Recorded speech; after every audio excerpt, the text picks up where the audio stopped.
जी हाँ जी, third result है इसका। For all wavelengths and increase in temperature there is increase in energy emission.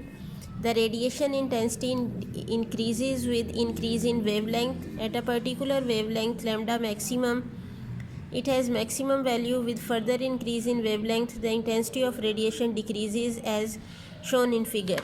देखें इसमें क्या बताया उन्होंने कि जैसे जैसे हम टेम्परेचर इंक्रीज़ कर रहे हैं, इंक्रीज़ इन एनर्जी इमिशन, यानी कि जो इंटेंसिटी है रेडिएशंस की वो इंक्रीज़ हो रही है। ठीक है, और जब हम वेवलेंथ बढ़ाते हैं तो एनर्जी इमिशन जो है वो इंक्रीज़ होती है। एक पर्टिकुलर वेवलेंथ के लिए इसके लिए वैल्यू मैक्सिमम होती है। जब हम फर्दर इंक्रीज़ करते हैं तो फिर से कम होनी शुरू हो जाती है। सारे कर्व्स में ऐसा ही है कि एक पर्टिकुलर वैल्यू पे वैल्यू है मैक्सिमम, उसके बाद फर्दर हम इंक्रीज़ करते हैं तो ये कम होनी शुरू हो जाती है।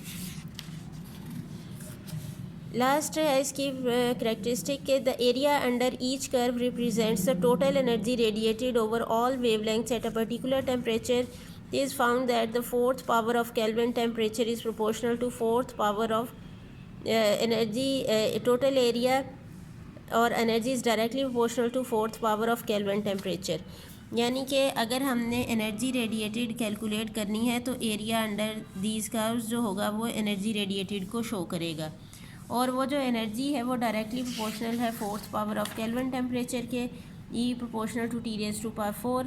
जब हम प्रोपोर्शनैलिटी साइन हटाते हैं तो आता है constant, that is sigma, that it is called Stefan Boltzmann constant, और इसकी वैल्यू है 5.67 into 10⁻⁻8 watt metre square kelvin ⁻⁴.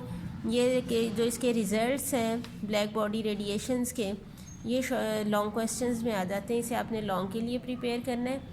इसके अलावा जो ये स्टीफन बोल्ट्जमैन लॉ है, ये जो फोर्थ प्रॉपर्टी है, और जो सेकंड प्रॉपर्टी है वीन्स डिस्प्लेसमेंट लॉ, ये शॉर्ट में आ जाते हैं।